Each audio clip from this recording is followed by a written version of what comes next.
और अब हम एक ऐसी खबर के बारे में आपको बताना चाहते हैं जिसमें आपके लिए सीख छिपी है। पद्मश्री पुरस्कार से सम्मानित मशहूर डॉक्टर और कार्डियोलॉजिस्ट के अग्रवाल का कल रात 11:30 बजे निधन हो गया। वो 28 अप्रैल को कोरोना से संक्रमित हुए थे और 7 मई को उन्हें अस्पताल में भर्ती कराया गया था। अहम बात यह है कि डॉक्टर के अग्रवाल वैक्सीन की दोनों डोज फरवरी के महीने में ही लगवा चुके थे, दोनों डोज। लेकिन दूसरी डोज लेने के लगभग 2 महीने बाद उन्हें कोरोना हुआ और अब वो हमारे बीच में नहीं है। डॉक्टर के अग्रवाल के संघर्ष और अपने पेशे के प्रति उनके समर्पण से आप क्या सीख सकते हैं, आज हम इसका भी विश्लेषण आपके लिए करेंगे और साथ ही आपको यह भी बताएंगे कि वैक्सीन की दोनों डोज लेने के बाद भी डॉक्टर के अग्रवाल कोरोना से जंग कैसे हार गए। आपके जहन में सवाल होगा। उनका इलाज देश के सबसे बड़े सरकारी अस्पताल एम्स दिल्ली में चल रहा था और विशेष रूप से डॉक्टर्स की एक टीम उनकी देखरेख कर रही थी, यानी कि उन्हें पूरा इलाज मिला।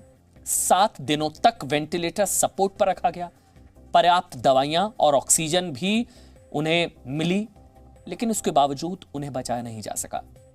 कहने का मतलब यह है कि कोरोना का यह नया अवतार बहुत खतरनाक है और यह तमाम सुविधाएं और इलाज होते हुए भी इंसान को बेबस कर देता है।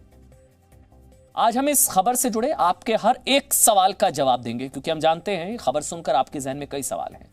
लेकिन पहले आपको यह बताते हैं कि कैसे डॉक्टर के अग्रवाल मरने से पहले लोगों को जीना सिखा गए। जब से कोरोना काल शुरू हुआ तब से डॉक्टर के अग्रवाल सोशल मीडिया पर लोगों के लिए संकट मोचक बने हुए थे। वो समय समय पर लोगों से सोशल मीडिया पर चर्चा करते थे और उनके तमाम सवालों के जवाब देते थे। कहा जा रहा है कि वो अपने इन वीडियो से देश के 10 करोड़ लोगों की मदद कर रहे थे। हो सकता है इनका वीडियो आपके फोन तक भी पहुंचा होगा और उन्हें कोरोना से बचाव और इलाज के बारे में लगातार सलाह दे रहे थे सोशल मीडिया पर। 28 अप्रैल को जब वो कोरोना संक्रमित हुए तब भी यह सिलसिला नहीं थमा। जब वो कोविड पॉजिटिव हुए सिलसिला नहीं थमा। 4 मई को जब उनकी तबीयत बिगड़ने लगी थी तो भी वो अपने एक वीडियो के जरिए लोगों तक पहुंचे थे। और जानते हैं क्या कहा था उन्होंने कहा था the show must go on, यानी कि जिंदगी कभी रुकनी नहीं चाहिए। इस वीडियो के दौरान उनकी नाक में ऑक्सीजन की पाइप लगी हुई थी, लेकिन इसके बावजूद वो अपनी जीवटता से इस बीमारी के खिलाफ संघर्ष लगातार करते रहे और दुर्भाग्यवश 4 मई का ये वीडियो उनके जीवन का आखिरी वीडियो साबित हुआ और उनका कल दुखद निधन हो गया। हालांकि वो अपनी मृत्यु से पहले देश को एक बड़ी सलाह दे गए।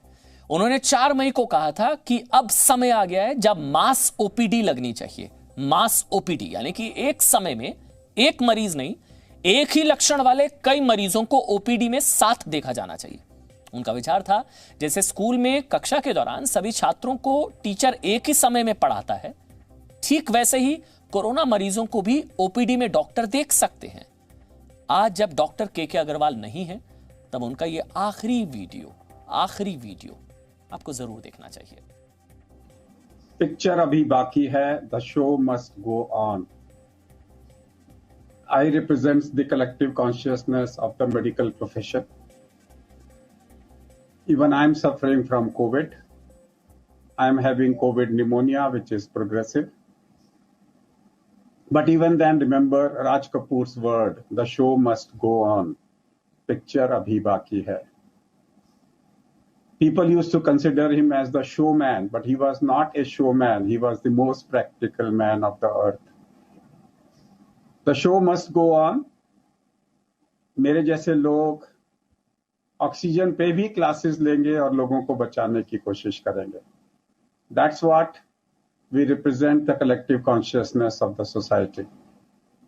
I am not K. Agarwal. I am the medical profession. The show must go on. Our job is to shift to Jugadu OPD. Jugadu OPD is आप 100 पेशेंट को इकट्ठे बुलाइए, एक ही प्रकार के सिम्टम्स के, loss of smell, loss of taste को, उनको 15 मिनट में कंसल्टेशन देके भेज दीजिए। आप माइल्ड केसेस को इकट्ठे बुलाइए, कॉन्टैक्ट्स को इकट्ठे बुलाइए, लेकिन 1-to-1 कंसल्टेशन करने का समय चला गया है। There is no time for 1:1 consultation. Have 100 people together of similar symptoms and give them a joint consultation. Why the show must go on? हमें इस क्राइसिस से बाहर लोगों को निकालना है, लोगों को निकालना है। अगर आप अपना ध्यान रखेंगे तभी हम अपना ध्यान रख पाएंगे उसके साथ में। So I always say the show must go on. सारे डॉक्टरों से मेरी रिक्वेस्ट है 100 पेशेंट्स का ग्रुप बनाएं, इकट्ठे जूम पे बुलाएं, इकट्ठे देखें। आप बोल सकते हैं कि जिनकी उम्र 12 साल से कम है शाम को 4 बजे मैं ओपीडी इकट्ठी देखूंगा। 15 मिनट में आप 100 लोगों को आप समझा सकते हो। डॉक्टर के अग्रवाल का स्वभाव ऐसा था कि वो लोगों की मदद के लिए हमेशा तैयार रहते थे।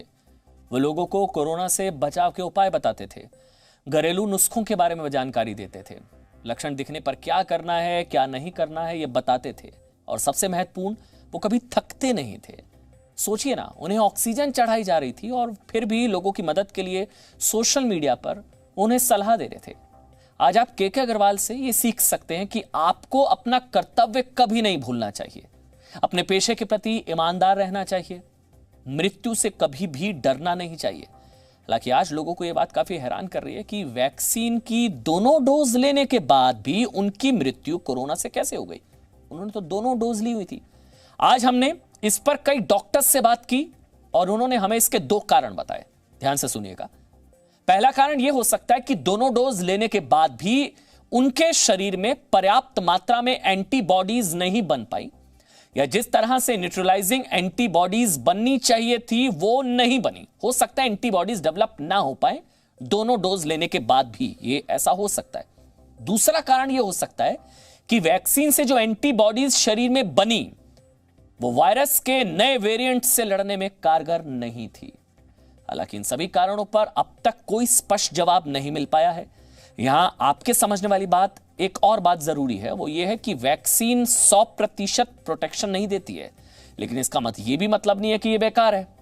मौत और गंभीर बीमारी से बचाने में ये काफी कारगर है और वैक्सीन हमें लगवानी ही चाहिए। ये बात खुद डॉक्टर के अग्रवाल ने 28 अप्रैल को अपने एक वीडियो में कही थी। उसी दिन वो कोरोना से संक्रमित हुए थे और उन्हें उम्मीद थी कि वो वायरस उन पर ज्यादा प्रभाव नहीं छोड़ पाएगा। I just finished my CT scan. Grossly, my CT scan is normal. The message is very clear. If you have received 2 vaccines and if you get corona, as I got it, you may have 2 phenomena, either significant pneumonia or you may get a significant inflammatory response. Yesterday, my CRP was 10. It became 25 today, which clearly tells me I have a hyper-inflammatory response. I'm already on anticoagulant, therefore I'm not getting a thromboinflammation. But my CT scan on day 2 night, that means after 36 hours, it's normal. I will repeat it if necessary on day 5 for a theoretical possibility of it increasing on day 5. But at the moment, a normal CT scan would mean what the vaccination does. If you develop corona after the vaccination, you will not develop significant pneumonia. Still, you may get a systemic thromboinflammation, which is a non-serious condition. Don't be afraid of vaccination. Vaccination ultimately will protect you from a serious corona. और आप में से बहुत लोगों को पता नहीं होगा कि डॉक्टर के अग्रवाल के पास सिर्फ बीमारी का इलाज नहीं था, बल्कि वो नेगेटिव विचारों को भी दूर कर देते थे। उन्होंने अपने कई वीडियोस में लोगों को सकारात्मक बने रहने के नुस्खे सुझाए और पॉजिटिव विचारों को इंसानों के लिए ऑक्सीजन बताया था। और 62 वर्ष में जीवन में उन्होंने कई उपलब्धियां हासिल की। साल 2010 वर्ष 2010 में उन्हें पद्मश्री पुरस्कार से सम्मानित भी किया गया। इसके अलावा उन्होंने कई पुस्तकें भी लिखी और अपनी एक चर्चित किताब में उन्होंने भगवान श्री कृष्ण को विश्व का पहला काउंसलर यानी कि सलाहकार बताया था। इसके पीछे महाभारत के एक अंश का उल्लेख किया था डॉक्टर के अग्रवाल ने। महाभारत में जब पांडवों और कौरवों के बीच युद्ध लड़ा जा रहा था, तब कौरवों के खिलाफ शस्त्र उठाते समय अर्जुन के हाथ कांप रहे थे। अर्जुन का मानना था कि कौरव उनके भाई हैं और उनके खिलाफ वो शस्त्र कैसे उठा सकते हैं। जब अर्जुन इस मनोस्थिति में थे तब भगवान श्री कृष्ण ने उन्हें सलाह दी थी कि वो पहले अपना क्षत्रिय होने का धर्म निभाएं, और अर्जुन ने फिर ऐसा ही किया।